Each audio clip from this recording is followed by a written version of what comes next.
Mungu Baba, tunakuja kukushukuru kwa sababu wewe ni Ebeneza. Kusema kweli, life is good. We're eating life with a big spoon. Mungu, tunakushukuru kwa sababu hivi vinywaji iko hapa mbele yetu. Tunakunywa vinywaji ya wale watu wa juu, watu wa hali ya juu kama Pilisina, tunakunywa Seminof, tunakunywa White Cup, na pia tuko na parosi ya kunawa mikono ndio tukuleko ukali na kuku. Mungu Baba, tunakushukuru kwa sababu tunajua na watu wengi wangependa kukuwa na vinywaji kama hii, lakini hawana. Watu kama hawa ni wale wanakunywa vinywaji ya kuokota huko kwa barabara kama purumuni na ingine inaitwa konyaki.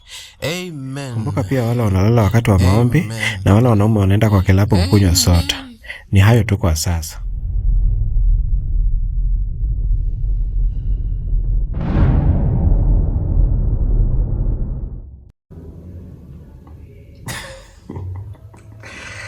Man, Wakenya mwendi binguni. Wallahi, kuna binguni mnaenda. Content master hapa. Mazi, leo nataka tungejua miadarati.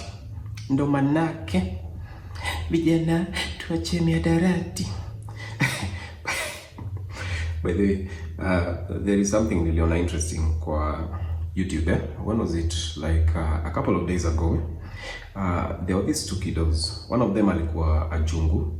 The other one alikuwa kama Afrika hivi. Kalikuwa ka black. Okay? So, kitu ili happen ilikuwa social experiment. So watu hii wakapatiwa pombe. Okay? Kila mmoja alikuwa na kachupa kake kanini ka pombe. So they were supposed to go to the streets, then wana approach strangers, then wanaambia wa strangers wafungulie hii pombe. So the intention of the experiment ilikuwa kuona like how many people wanaweza ku approach na mtoto. Mtoto awaambie like nifungulie pombe, then you go ahead and do it. Wangapi wanaweza kataa kufanya kitu kama so. It was very interesting because kuna watu straight up walikuwa na shika hiyo kitu wako like hey, where your parents are, see your parents, take me to your parents. Those are responsible guys. Then kuna wale walikuwa like hey, you can't have this, you're a kid. So anachukua na maybe anamwaga ama kitu kama hiyo. But kuna hii raia ilikuwa inachukua hiyo pombe inafungua alafu inapatia mtoto na shughuliki. Maze unafanya tu vitu zako, mtoto anakama open this for me. Unachukua nini, unamfungulia na opener, then unamrudishia, alafu unaendelea na shughuli zako. Like you simply don't give a fuck, man. And hiyo inakuonyesha level ya irresponsibility yenye watu fulani wako nayo kwa society, which brought me thinking about this alcohol problem back at home. Because ukiangalia mtu hulani ni age gani mtu ana learn like kutake alcohol or something of the sort, then una realize most of the time like 90% of the youth walianza kutake alcohol wakiwa high school. Unajua ukiwa high school there is always that one guy, maybe because of the family background, ako exposed kwa vitu kama hizi. Maybe budake ana take alcohol, maybe siblings wana take alcohol, maybe their relatives who take the alcohol. So as a result of that, you also become an addict. And of course, when you acquire that habit from home and then umeingia high school, you will need to find ways of getting that alcohol because it is something that you're addicted to. And you realize when you're a teenager, it's very easy to be influenced by this kind of guys because the truth is, ukiwa high school, ni watu gani wanaonekana like they're the cool guys. It is those guys who do the wrong things, ndio.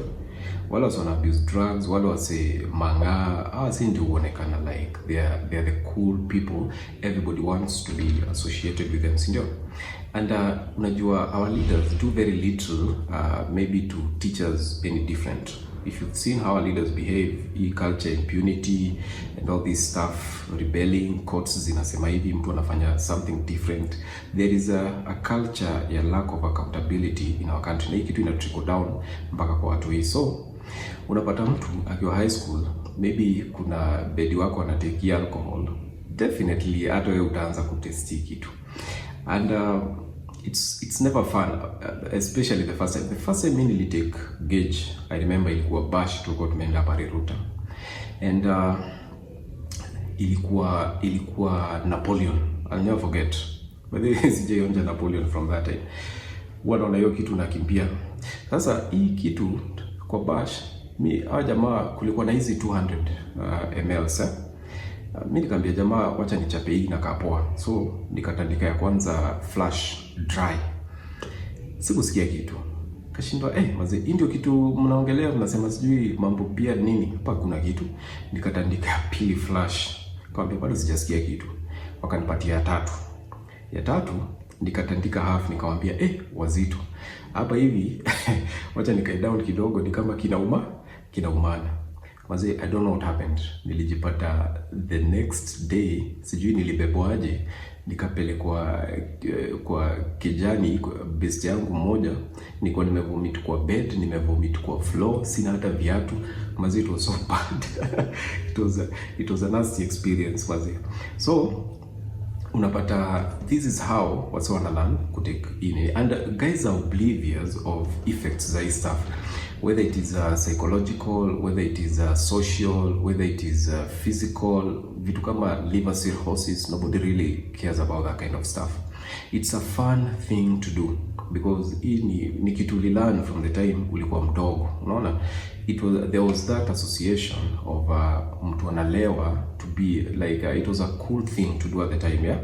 We kama ulevi, mazee, we kama uko kwa hii group ya watu wanalewa ama wanafanya hizi vitu mbaya hata ukiwa chuo, like we ni fala, unacheki, we ni fala kabisa. So there is a lot of peer influence ukiwa chuo to do drugs. And that's where unapata most of the youths wanaanza ku take drugs. So by the time unamaliza chuo, already ushakuwa alcoholic and there is nothing anybody can do about it. Now, wacha tuangalie drug ingine, cat. I know the thing with the cat, it is allowed, by the way. It's not a hard drug. It's a drug you can buy from some physical locations. Unajua ukiwa home unaweza buy hat easily, unaweza buy South Sea and so many other places. Hata CBD kuna place tu unaenda una buy hat. Kuna mogoka nini, a lot of stuff. Now, the thing with hat is that most guys when you wanna take hat, because it is allowed, huwa wanafikiria it's a good drug. It's a drug you can get away with taking because haina effects or something of the sort. Kuna wale pia wanafikiria like if you take this stuff, maybe unaweza fanya job usiku because haupati usingizi or something of the sort, yeah? But they don't know the health implications, maybe lack of sleep over a long period of time. Sasa hapa hivi kuna clip nataka tuangalie. It's an interesting clip, eh? Check ujamaa vile ana behave. Plan. No. Yes. For us, when we use it, we don't work at night. It's part of family plan. Yes. You know, when you use it, you will not mind of wife even.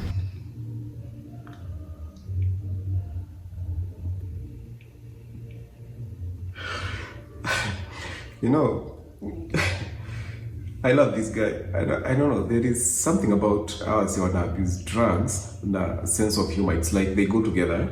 You abuse drugs, you have really good sense of humor. This guy is oblivious to the fact that yeye anafikiria ni family planning. That's what is in his mind, yeah.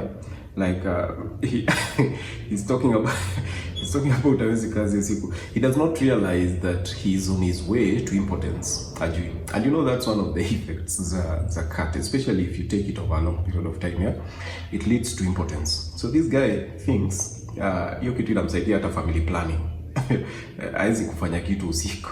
But he's a hilarious guy. Now there is another clip. Let's watch this other short clip, eh? It's in a row. You can't like get an erection. Yeah, you cannot. Yeah. Tanu to explain a little more about how it works. Now we have a timetable with my wife. Is it clear? Oh man. Oh, this guy, man. This guy. Man, I sympathize with the wife, eh? Yeah, it must be hard dating a drug addict and that kind of stuff. But wase mobo na take heart, huwa wanafikiria it's a harmless drug. But maybe wanafikiria tu the only thing unaweza kuwa nayo labda ni meno inakuwa stained or something, ama constipation or something of the sort. But kuna impotence, and this guy is suffering from impotence, and apparently he's not the only one. So nasikia wase huko hivyo wanacheka. Obviously pia wao ni drug addicts, wanafurahishwa na vitu kama hizo. It's a deadly thing. Then kuna banki. Mazee bang. Sijui kama kuna mtu hii dunia hajaivuta bangi. I don't know if there is anybody Kenya hajaitandika hii kitu. At least hata kama ni puff moja, you know. And again, hii kitu ukiwa high school ndio influence ina nini sana. There is a lot of influence ukiwa high school. The first time nilitandika hii stuff, I was in high school. And it's because wase tulikuwa tunalala nao keja moja, walikuwa wanachapa hii kitu. Unaona? Kila siku saa 7, saa 6, saa 7, saa 6, saa 7, mimi sijui walikuwa wanatoa wapi hizi vitu, but lazima kungekuwa na hiyo stuff. So weed ni drug moja kali. Weed ni drug moja kali. Because I remember siku moja tu nikiwa huko chuo ndio nikarealize hii drug ni ukweli vile huwa nasikia inaweza fanya uchizi. Two instances actually. The first instance, kuna msee alikuwa analala kwa bed iko chini yangu. Unajua Mono alikuwa analala juu, hii banka ya juu. So there's this nigga who used to sleep kwa hii bed ya down. And at one time tulikuwa tume have symposium that day. And you know what used to happen back in the day mkiwa na symposium is lazima ungekatia dem. Hiyo ilikuwa must. Kwanza ukiwa Mono lazima ungekatia dem. Kwanza tulikuwa tunafanya training the night before. Like utakatia dem aje, Mono kuja wewe, Mono na wewe katia huyu, jifanye unaona muingize box, and then these guys would like box us a little bit. Ukishinda kuingiza msee box ama it was a weird stuff, it was a weird experience. So hiyo day tulikuwa tume have symposium, na unajua symposium lazima ungepita na dem karibu na ma form 3 ama ma form 4. Ukikosa bro, ukikosa usirudi kwa hiyo cube, ulale huko nje. So there is this guy, my friend, alikuwa ameshindwa kuingisha dem box, so alikuwa na handle keja yao. So mi kuenda walikuwa wameniita hata mimi because he's my friend, na yeye alikuwa anasema mimi nilimuona akiwa na dem. So I was there like uli nini wapi? So alihandwa mpaka kitu kama saa 7 hivi. So by the time I was coming from that place, it was really late. Kukaribia keja hivi where I used to sleep, nikarealize stima haijazimwa.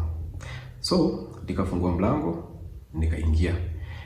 Kunini hivi kutani hivi knob, the nigga told me the my jamaa alikuwa analala kwa bed yangu hapo down, akaniambia, "Hey Mono, fungua mlango pole giza isiingie." And I was like, what the fuck? Nifungue mlango pole giza isiingie. This nigga is in the room, amewasha stima, then ananiambia niingie pole nifungue mlango pole giza isiingie kwa room. And I got in, looked at the guy. Jamaa amechapa weed, amekaa chini mahali hivi ananiangalia, macho ni red. Hey man, that was weird. Then that was the first experience. Another time, the same nigga. Nimeamka asubuhi, tulikuwa tunaenda preps kitu 4:40. So nimeamka 4:40. Kwenda kuosha stima, napata jamaa amekaa kwa bedi yake, ameshikilia geometrical set ya Oxford, anaiangalia, ameifungua, anaangalia ndani. Then the nigga is like anarusha mkono hivi ni kama mtu anachia, unaona? So he's like, "Mono kuja cheki Premier League. Kama cheki huko goalkeeper ni fala. Uref ni mtu mjinga sana." So he's watching the Premier League kwa geometrical set.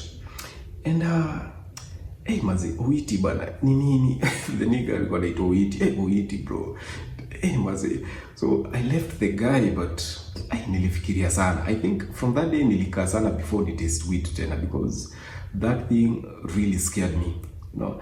But there is a friend of mine. Yeah, we grew up with this nigga. He was a very bright guy. He's a guy alichapa A. So akaitwa Nairobi Uni. And akiwa huko, again the guy akaanza kutake weed. I think akiwa second year or something. And I realized the guy even dropped out of school. Sometime nilikuwa nimeenda home, then I see somebody running towards me naked, ananishautia. Then I try to like run away. Then msee anakaribia na realize, hey mazi, ni msee, you know, this is a guy I grew up with.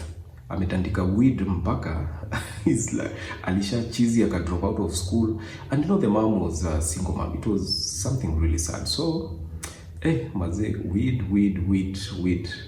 Hiyo kitu inakuanga, hiyo kitu hapana. because I'm very sure nimeona na macho yangu hiyo kitu ukitandika kuna time utasnap tu hivi, and the moment you snap unakuwa cheesy, and that's the end of it. Sasa there is this other drug. There is me, by the way, coke nimeona tu once ever in my life. Once there's this guy alikuwa anatuzia bika na mandazi and stuff like that kwa dom. You know, there are these guys ni kama hawkers, but nikiwa high school. Huyu jamaa alikuwa ametoka familia kibabi sana, unajua. And he's the guy angekuja na gauge, maybe ameka kwa chupa ya juo, and somehow ana seal, ama jamaa kama hiyo time alikuja na coke ameka kwa socks. Unaona hiyo stuff alikuwa ameka kwa socks huko ndani chini ya viatu, so anaikanyanga hivi kwa kiatu kwa sole. And actually that was the first time I tasted that thing, and I swore never to do it again. I couldn't affect because it was just like I was also afraid of it because I knew the effect, so ilikuwa tu ile ku taste kwa mbali, but I never tried it again. So the thing is this, drugs mazeni, you know, drugs, you know, the moment una take these drugs, I usually say you're dancing with the devil. Yeah, at one point, whether it is now or maybe after some time, this shit is going to catch up with you. It's not fun at all. I know it feels good, and you know, like anything, like any other thing, moderation is usually the key, but unapata there is very little moderation. Unfortunately, people don't know how to moderate. Tunaangalia what maybe the Westerners wanafanya, then we try to do the same thing, but we never ever moderate. And these effects zikitupata, wanze kwenda rehab na kuwa deadbeat and all these other kind of stuff, I don't think it's a good thing. So before utandike hizo drugs, vijana tuache miadarati. Nasema tuache miadarati, kitu ni noma Sikiza Steve Simple Boy vile anasema that guy is smart, he knows exactly what he's doing. Yani mzae, umeuchi video yote lakini hujai subscribe. Hebu cheza kama wewe, like, subscribe and share. Otherwise peace